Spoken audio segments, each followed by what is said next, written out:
Сәлем достар, арнамызға қош келдіңіздер.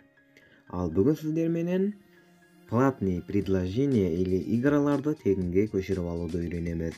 Әрине Play Marketке керетін болсақ, қызықты бір ойындарды көретін болсақ, бұларда көбісі ақша алып тұрады. Міне осы платный бөліміне кірсек, міне осының барлығы платный тұрады.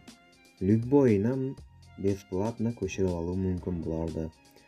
Ал мұна GTA 5-ті көретін болсақ, 1690 тегінге деп тұр. Ал біз бұны тегінге алуымыз үшін Chrome браузері керек. Ал осыған кіргеннен соң, біз бұл жерде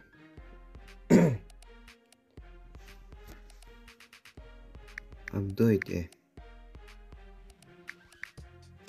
деп жазсақ, мінекей бірінші тұрғанға кіреміз. Осы жерден біз Update'ні установка қылып аламыз. Установка қылып алу өте оңай. Сіздерде мен бұны установка қылған достарым. Ал енді осы приложение міне осы жерге түсті Update. Және осыған кіреміз. Міне осы жерге Grand Theft Auto.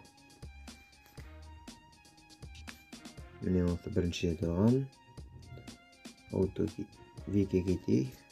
Короче, міне осыны установка қылатын болсаңыздар, міне 1.4 гигабайт установка деп тегінге болады. Бұл установка достар.